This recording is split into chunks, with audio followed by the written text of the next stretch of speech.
마태복음 8장 23절 27절 다 같이 읽겠습니다.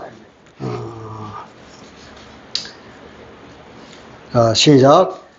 배에 오르심에 제자들이 따랐더니 바다에 큰 노을이 일어나 배가 물결에 덮이게 되었으되 예수께서는 주무시는지라.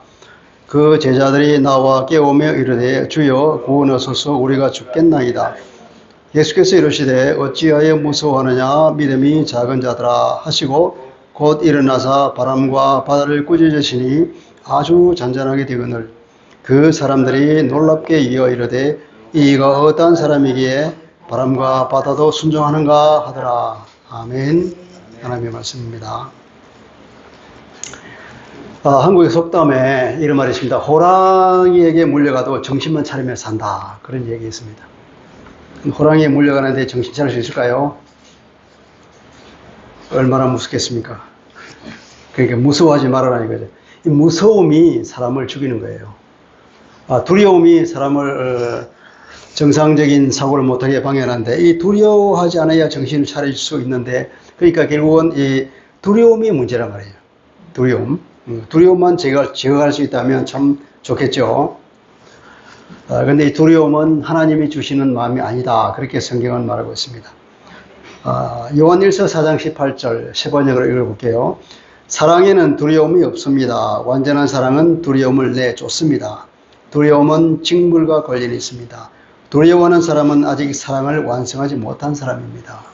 두려움은 징벌과 관계있다 그러죠. 근데 아빠를 사랑하는 딸이 그 아빠의 관계에 의해서 어떠한 두려움도 없겠죠. 만약에 그 아이가 아빠에게 무슨 잘못을 저질러서 혼날 일이 있다 그러면 그 아빠를 바라볼 때 두려움이 있을까요? 없을까요? 징벌이 있기 때문에 두려워할 거예요. 근데 만약에 아빠와의 사이에 그런 관계가 없다, 완전한 일치가 있다, 그러면 아무런 두려움이 없잖아요. 아빠와 나 사이에는 어떤 두려움이 없어. 그냥 아빠를 바라볼 때 그냥 기뻐요. 그런 거에 말하는 거예요. 사랑이라고 하는 것은 이런 거예요. 사랑은 모든 두려움을 내쫓습니다. 사랑이 완성되지 못한 그 사랑 사이에, 그 나와 사랑의 관계에 있는 그 사람 사이에 무슨 벌 받을 일이 있으면, 내가 나쁜 일을 했으면 그때 두려움이 있다는 거예요. 관계가 완전할 때에 그 사랑이 완성이 되는 것이고, 그러면 그 사랑이 어떠한 두려움도 들어오지 못하게 막는다는 겁니다. 어찌하여야 이 두려움을 이기고 평정심을 우리가 유지할 수 있을까요? 그것이 우리에게 퀘스천 마크죠. 우리가 오늘 말씀을 읽었습니다. 풍랑을 만났는데, 사실 우리 인생이라고 하는 것이 풍랑의 연속이죠. 그죠? 예수 믿는 사람들은 어디 풍랑을 안 만날까요? 만나잖아요. 예수님을 심지어 함께 모시고 갔는데도 풍랑을 만났잖아요. 우리 인생에서 풍랑은 너무나 자연스러운 일이고 누구나가 겪는 것입니다. 이상할 것이 없는 거예요. 그리고 우리가 풍랑을 만났다고 해서 원망할 것도 없고 두려워할 것도 없고 그런 것도 너무나 자연스럽고 항상 오는 것이기 때문에 그냥 담대히 대적하시기 바랍니다. 그런데 그것을 이제 두려움을 가지고 하지 말고 이제 어떻게 하느냐, 두려움 없이 그것을 대적해야 되는데, 오늘 우리가 어떻게 이 풍랑을 대하느냐 하는 것이 우리 말씀이 우리에게 주는 교훈이라고 생각합니다. 심지어는 예수를 믿는 사람도 풍랑은 계속해서 오게 되어 있습니다. 그래서 사도 베드로는 그렇게 말하죠. 너희 염려를 다 주께 맡겨버려라. 주님께 아직은 던져버려. 그렇게 말하죠. 왜냐? 하나님이 우리를 돌보시잖아. 하나님이 우리를 돌보시는데 무슨 염려가 있느냐? 그냥 주께 던져버려. 다시는 생각하지 마라. 그렇게 우리에게 공고하고 있잖아요. 그죠? 그 염려, 우리 인생에 오는 끊임없이 들어오는 그 염려는 이렇게 던져버리라고 그럽니다. 또 심지어는 극한 고통을 당하게 됩니다. 흔히 우리가 말하는 그냥 폭풍, 풍파 이런 것을 넘어서서 아주 그냥 죽을 것 같은 그런 어려움을 당하기도 하죠. 사실은. 갑자기 어떤 사람이 사업에 실패합니다. 그리고 그 부인은 갑자기 유방암 3기 진단을 받습니다. 어떻게 살겠습니까? 그런 사람에게는 참 우리가 위로할 말이 없는 거예요. 무슨 말로 그런 사람을 위로하겠습니까? 그때 그 사람은 하나님을 기도하겠죠. 기도해도 응답이 없습니다. 불러도 대답 없는 이름이여. 우리가 그런 경우를 많이 겪잖아요. 아주 힘든 일을 당했는데 아무리 기도해도 하나님의 응답이 없는 거예요. 불러도 대답 없는 이름. 허공에 기도하는 느낌 왔습니까, 여러분? 허공에 대해서 기도하는 느낌. 과연 하나님이 내 기도를 들으실까? 숨어 계시는 하나님을 경험하는 순간이죠. 하나님은 그때 숨어 계시죠. 얼굴을 안 보시죠. 왜 그럴까요? 그런 때가 있는 거예요. 예수 믿는 사람에게도 이러한 상황이 있다는 것을 우리가 경험적으로 압니다. 이 풍랑 이야기 앞서서 이 성경은 지난번 설교에서 너희는 먼저 나를 따르라 하는 주님의 말씀을 상고해 봤습니다. 주님은 제자들을 말하기를 너는 먼저 나를 따르라. 제자가 되는 최우선 순위는 뭐냐? 예수님을 따르는 거란 말이죠. 예수님을 따르는 거. 그러면 누가 제자인가요? 여러분은 제자인가요? 예수님이 제자입니까? 그럴 줄 믿습니다. 제자는 바로 예수에게서 최고의 가치를 발견한 사람입니다. 인생의 최고의 가치. 예수 안에서 발견한 사람. 우리가 그것을 구원이라고 그러죠. 구원.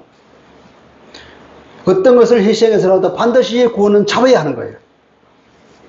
그것을 예수 안에서 발견한 사람, 그것을 놓치고 싶지 않은 사람, 그것을 발견한 사람이 누구냐? 예수의 제자란 말이에요. 제자는 스승을 따라가는 법이죠. 23절에 보니까 배에 오르심에 제자들이 따랐더니 그랬습니다. 여기서 많이 생략된 말이 있는데 원문에는 그리고라는 말이 있어요. 그리고 그가 배에 오르시자 그의 제자들이 그를 따랐다. 왜 우리말 성경은 이 많은 말을 빼버렸을까요? 그리고라는 말을 빼버렸어요. 그가, 그를 하는 이 대명사를 다 빼버렸어요. 원문에는 왜 이런 대명사가 많았냐? 그만큼 예수님을 강조하기 위한 거예요. 그리고를 왜 붙였을까요? 이것은 앞에 말한 제자에 관한 얘기를 하면서 연속되는 문제. 제자는 누구냐? 제자는 예수님이 구원주라는 걸 알고 그분을 따르는 사람인데, 제자는 누구냐? 예수를 따르는 것을 최우선으로 삼는 사람이 제자란 말이죠. 그런데 이 제자들이 예수님을 따른 거예요. 따랐죠. 예수님을 따라서 배에 올랐습니다. 그런데 이 사람들이 풍랑을 만났어요. 이해가 됩니까? 바로 그 말이에요.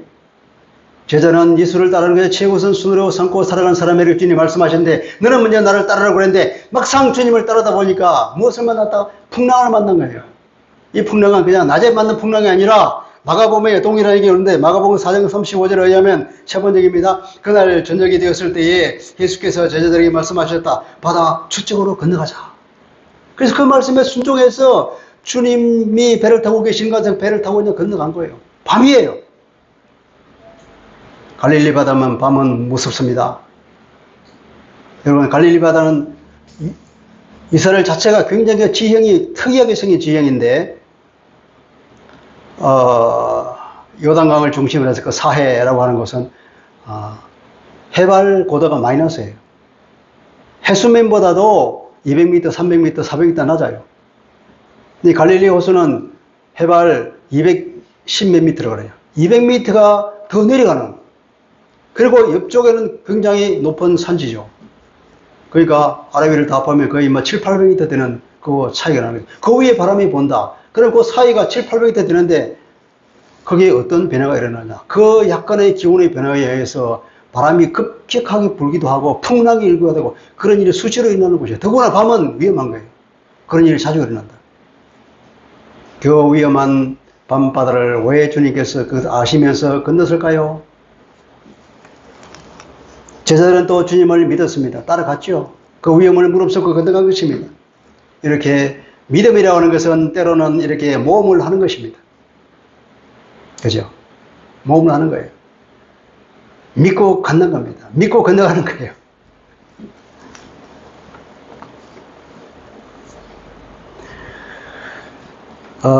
이 믿음의 모험을 했던 성경의 선진들이 있죠.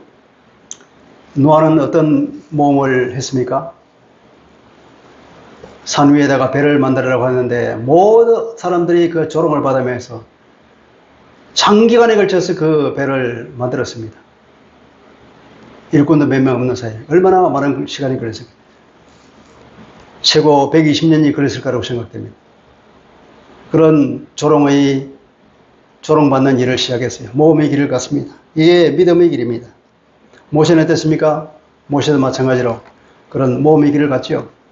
바로 어떤 사람입니까? 자기를 죽이려 하는 절대 권력을 가진 당시 세계 최강국의 홀홀단신으로 가서 하나님의 말씀을 전하는 역할을 했습니다. 아브라함은 어땠습니까? 아브라함은 그 당시에 너희 친척 본토 아비 집을 떠나서 내가 지시하는 땅으로 가라. 아브라함 가나안으로 가라 했는데 그 옛날에 치안이 있었습니까? 법이 없는 시대였잖아요. 내가 내 고향을 등지고 타양 가면은 누군가가 돌로 쳐 죽이고 묻어버려도 아무런 표도 안 나는 거예요. 그 누구에도 하소연할 데도 없고 그래서 수사를 경찰이 있습니까? 그래서 벌할 무슨 체제가 있습니까? 그냥 끝나는 거 아닙니까? 목숨 걸고 가는 겁니다. 그것이 믿음의 길이에요.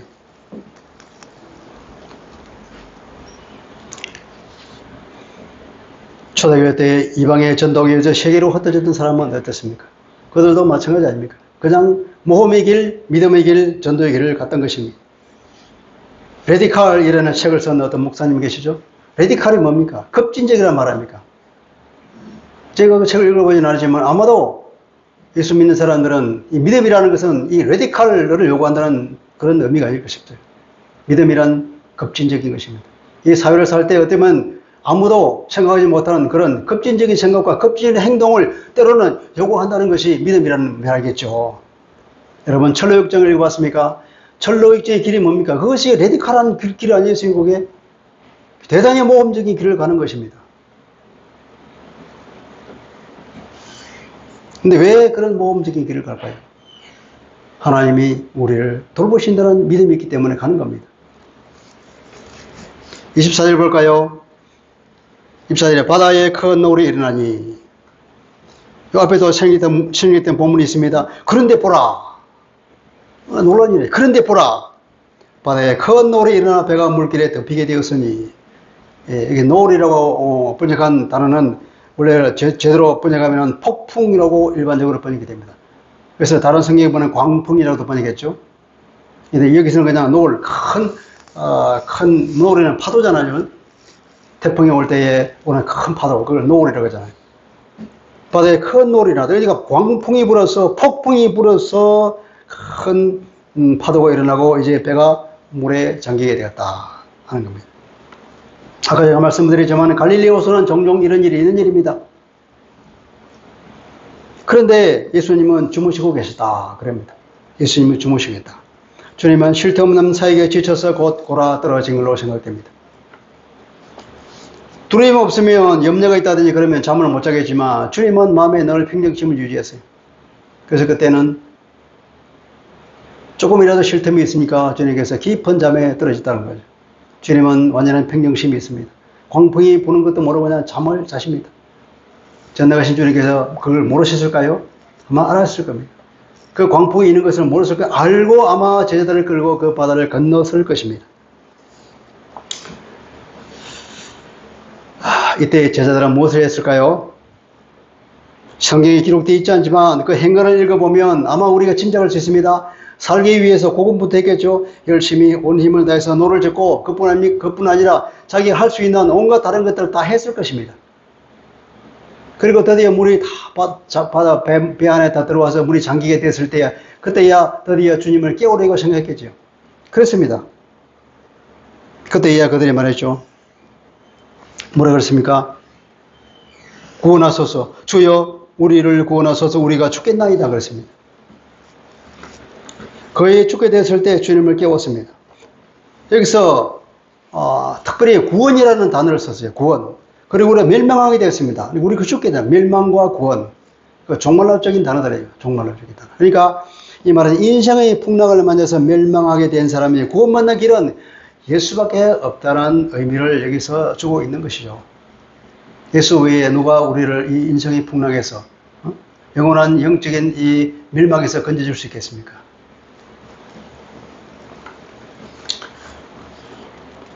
근데 여기서 묘한 것은 예수 믿는 인생에도 풍랑을 만난다는 것이죠. 예수를 모시고 가는 그 제자들에게 풍랑이 덮쳤습니다. 여러분, 사탄이 얼마나 모험한 줄 압니까? 사탄이 감히 하나님을 대적합니다. 심지어는 예수님을 시험했잖아요. 40일 금식 기도할 때, 그죠? 시험했습니다. 예수님이 곁에 있어도 여전히 우리에게 풍랑에 몰아칩니다.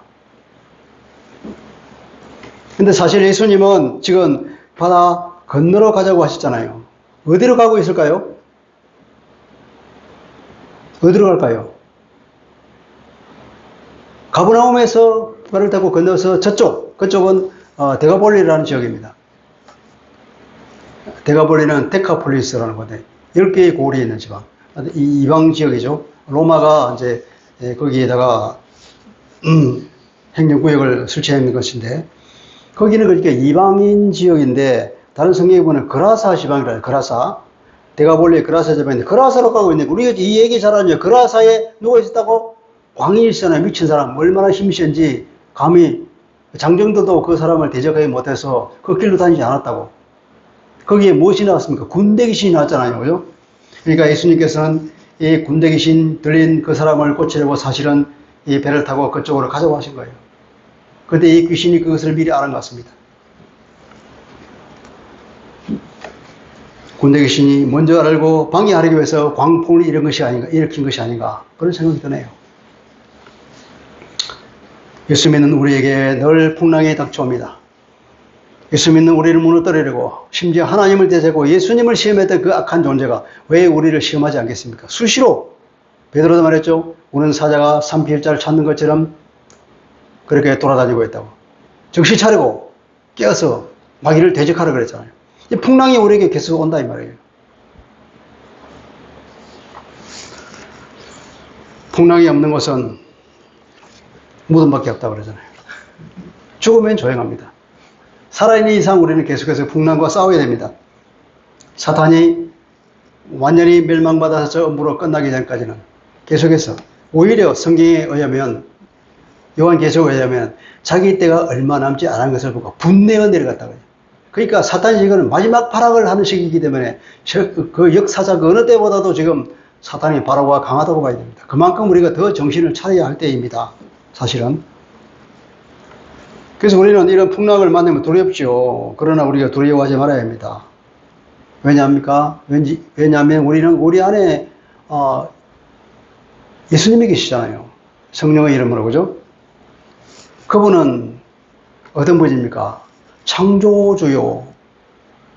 만물의 주권자 아닙니까? 만물보다 크신 분 아닙니까? 그죠? 예수님의 내 안에 계신다. 그리고 그분은 창조주 하나입니다. 만물보다 크신 분이다. 그분이 나를 지극히 사랑하신다. 여러분, 이 믿음이 있습니까? 네. 네. 이 믿음이 없는 사람은 없을까요? 이 믿음이 있다면 수시로 두려움이 몰려오지만 바로 이 두 가지 사실을 기억하고 두려움을 몰아낼 수 있습니다. 우리는 늘 두려움에 휩싸이지만 우리가 이것을 찬찬히 생각해봐요. 아, 내 안에 성령님 계신다. 이분은 하나님이시다. 창조주이시다. 주권자이시다. 만물보다 크신 분이다. 이분은 나를 죽기까지 사랑하신 분이다.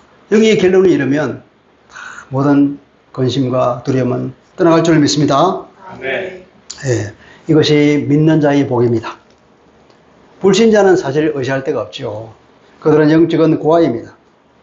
우리는 우리를 돌보시는 우리의 보호자, 우리의 아버지 하나님께서 성령님께서 우리 심령에 계시고 우리를 둘러싸고 계시고 우리 옆에 계시기 때문에 우리는 늘 안전하다 이 말이에요. 또 하나 우리의 생각이 들 것은 풍랑은 사실은 우리를 성장시킵니다. 성장시켜줘. 풍랑을 겪고 난 이 제자들이 무엇을 배웠을까요?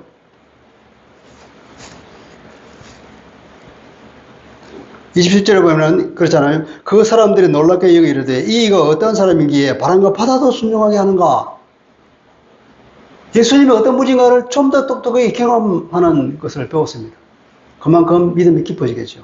주님을 경험하면 경험할수록 주님과 더 교제가 깊으면 깊어질수록 우리의 믿음은 깊어집니다. 제자들은 바로 이런 것을 배운 겁니다.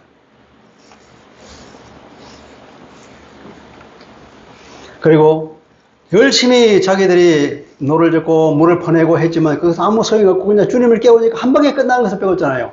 아, 우리 능력으로 할 필요 없구나. 내가 아무 능력도 안 되고 이렇게 열심히 할 필요 없냐. 주님을 빼면 끝인데 그걸 배운 거잖아요. 오늘날 우리에게는 기도하는 거예요. 기도. 내가 무슨 힘들어서 뛰지도 않는 것을 합니까? 그냥 기도만 하면 되는데, 기도가 채워지는 거예요. 기도하면서 주님께서 가르쳐 주시면 그때 그 지시에 따라서 하면 되는 거예요.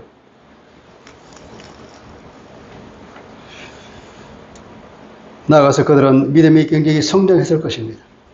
그리고 믿음이 얼마나 중요한 것인가를 배웠을 것입니다. 왜냐하면 주님께서 이 믿음이 작은 자들아 주님이 꾸짖잖아요. 왜 두려워하느냐? 믿음이 작은 자들아.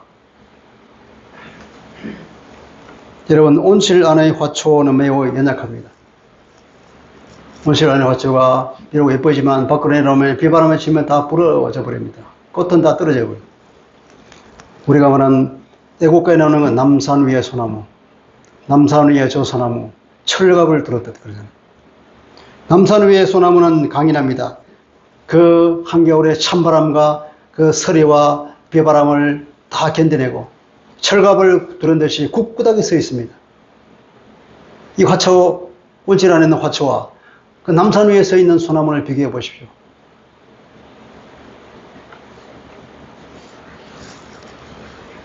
여러분, 그 악기 중에 그 맹기라고 하는 스트라디바리우스인가? 스트라디바리우스가 만든 그 악기.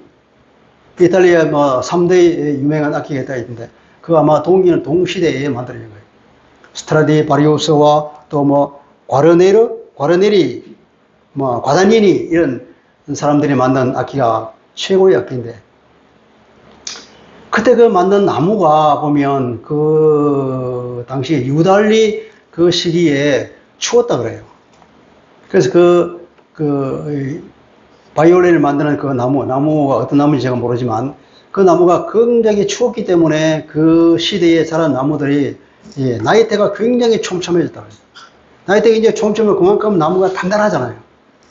그러니까 그 시기에 만든 이 바이올린은 그런 나무로 만들었기 때문에 맹기가 되는 거예요. 아주 나무가 단단해서 거기서 나오는 공명 소리가 그렇게 아름답고 이 음파나 이런 것들이 차이가 없이 그렇게 오랜 세월이 지난데도 불구하고 그 맹기의 소리를 낸다는 거죠.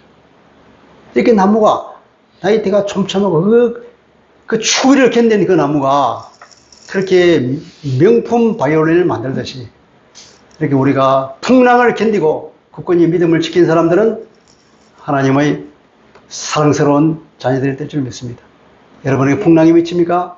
풍랑을 견디고 난 이후는 하나님의 사랑이 더 넘치고 하나님 앞에 다 믿음의 근육이 더 단단한 믿음의 용사로 자라난다는 것을 생각하십시오.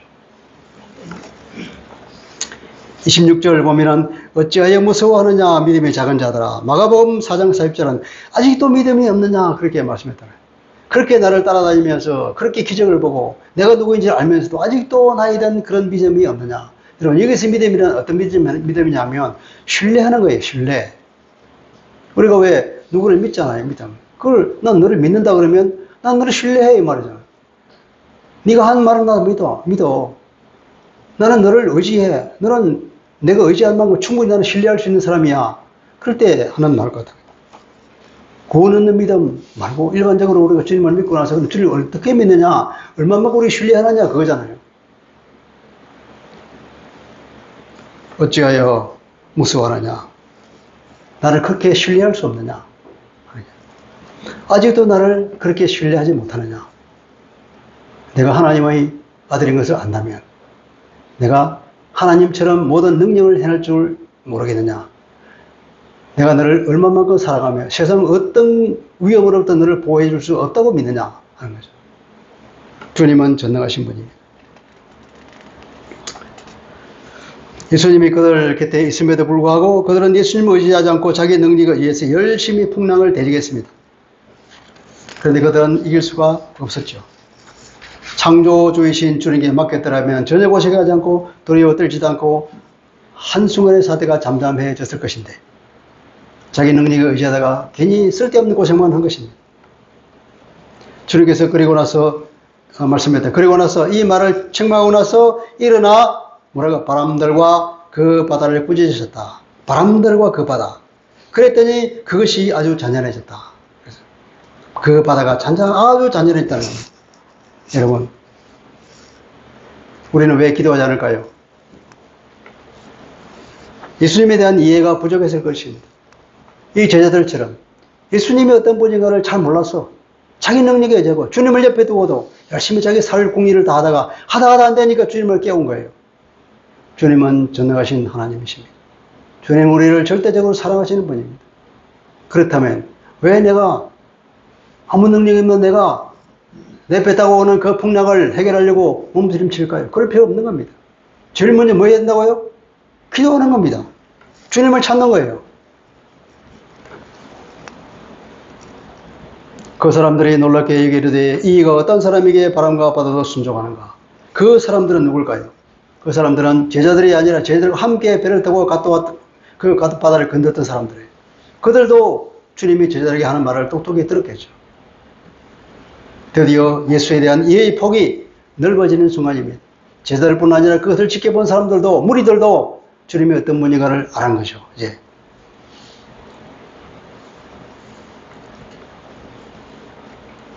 제자들도 주님의 말씀을 듣고 주님에 대한 이해의 폭이 더 넓어지고 주님을 더 신뢰했고 이제는 주님을 더 믿는 믿음 가운데 들어갔을 것입니다. 그 믿음이 자란 거죠. 제자로서의 삶에서 제일 중요한 것이 믿음이구나 하는 것을 그들이 배웠다는 거죠. 여러분은 예수님을 어떤 사람이라고 생각합니까?